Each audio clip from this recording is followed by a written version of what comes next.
കൂട്ടുകാരെ, ഈ ഒരു ഐറ്റം ഞാൻ ഒരുപാട് കാലമായിട്ട് കഴിക്കണം എന്ന് ആഗ്രഹിച്ചൊരു ഐറ്റമാണ്. അപ്പോൾ ഇത് വീട്ടിലുണ്ടാക്കി കഴിച്ചു.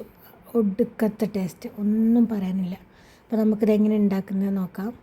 അപ്പോൾ പൂള ചെറിയ കഷ്ണമാക്കി മിക്സിയിൽ അടിച്ചെടുക്കുക. എന്നിട്ട് ഇതൊരു അരിപ്പയിലിട്ട് നന്നായിട്ട് അരിച്ചെടുക്കണം. നന്നായിട്ട് അരിച്ചെടുക്കുക. ഞാനിതാ 1 കിലോ പൂളയാണ് എടുത്തിട്ടുള്ളത് ഇവിടെ.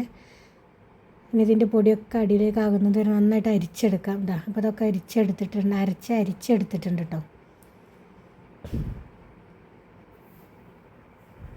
അപ്പോൾ ഇതാ ഒക്കെ അരിച്ചെടുത്തിട്ട് നമുക്കിത് കുറച്ച് നേരം ഒന്ന് റെസ്റ്റ് ചെയ്യാൻ വെക്കാം. ഇതിലെ പൊടിയൊക്കെ അടിയിലേക്കൊന്ന് ഊറി വരുന്നത് വരെ ഒന്ന് റെസ്റ്റ് ചെയ്യാൻ വെക്കാം.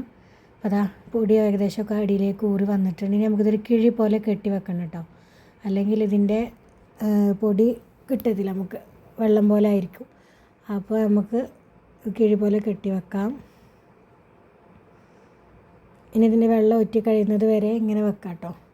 അപ്പോൾ അതാ വെള്ളമൊക്കെ പോയി ഇതായിട്ടുണ്ട്. ഇനി നമുക്കിതൊരു അടപ്പിലേക്ക് മാറ്റിയിട്ട് നൈസായിട്ട് പരത്തി വെക്കാം.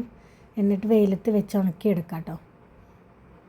അപ്പോൾ അതാ നല്ല തിന്നായിട്ട് ഞാൻ പരത്തിയെടുത്തിട്ടുണ്ട്. ഇനി നമുക്കിത് വെയിലത്ത് വെച്ചൊന്ന് ഉണക്കിയെടുക്കാം. അത് വെയിലത്ത് വെച്ച് ഉണങ്ങിയെടുത്തിട്ട് പൊടിയായിട്ടുണ്ട്. ഇതിൽ ചെറിയ ചെറിയ തരി പോലെ ഉണ്ടാവും. അപ്പോൾ നമുക്കത് മിക്സിയുടെ ജാറിലിട്ടിട്ടൊന്ന് ക്രഷ് ചെയ്തിട്ട് ശരിക്കും ഒരു കോൺഫ്ലവർ പൊടി പോലെയാണ് കേട്ടോ വരുന്നത്. ഇനി നമുക്കൊരു പാനിലേക്ക് കുറച്ച് ശർക്കര എടുത്തിട്ട് അതിലേക്ക് കുറച്ച് വെള്ളം എടുത്ത് നമ്മൾ എടുത്ത് വെച്ച പൊടി ഉണ്ടല്ലോ അത് നമ്മൾ അതിലേക്ക് ഇട്ട് കൊടുക്കുക. കുറച്ച് ഇട്ട് കൊടുത്തിട്ട് നമ്മളത് വാട്ടിയെടുക്കുന്ന പോലെ എടുക്കുക. ഒരു ചപ്പാത്തി മാവിൻ്റെയൊക്കെ ഒരു പരുവത്തിലാക്കി എടുക്കുക. എന്നിട്ട് നന്നായിട്ടൊന്ന് കുഴച്ചെടുക്കുക. ഒരു 5 മിനിറ്റ് 6 മിനിറ്റൊക്കെ നന്നായിട്ടൊന്ന് കുഴച്ചെടുക്കണം കേട്ടോ.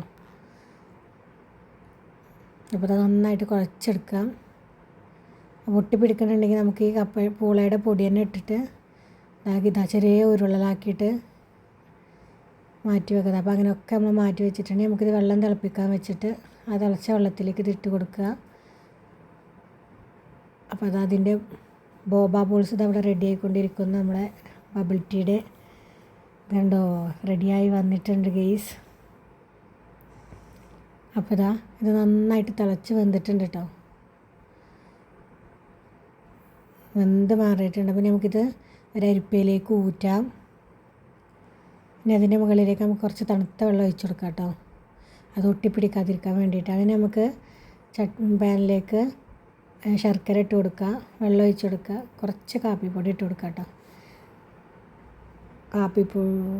ഞാൻ ഇട്ട് കൊടുത്തിട്ടുള്ള ഇൻസ്റ്റൻറ്റ് കോഫി പൗഡറാണ് കേട്ടോ. ഇനി നമ്മളിതാ നന്നായിട്ട് തിളച്ച് ശർക്കരയൊക്കെ ഉരുകി വന്നിട്ടുണ്ട്. അപ്പോൾ നമ്മളതിലേക്ക് നമ്മൾ ഈ ബോബ ബോൾസ് ഇട്ട് കൊടുത്തിട്ടുണ്ട്. ഇനി നമുക്ക് നന്നായിട്ടൊന്ന് വറ്റിച്ചെടുക്കാം, കുറുക്കി വറ്റിച്ചെടുക്കണം. അപ്പോൾ നന്നായിട്ടൊന്ന് വറ്റി വന്നിട്ടുണ്ട്. ഇനി നമുക്കിത് പാത്രത്തിലേക്ക് മാറ്റിയിട്ട് ഇത് കണ്ടോ നല്ല അടിപൊളി ബോബ ബോൾസ് ഇവിടെ റെഡി ആയിട്ടുണ്ട്.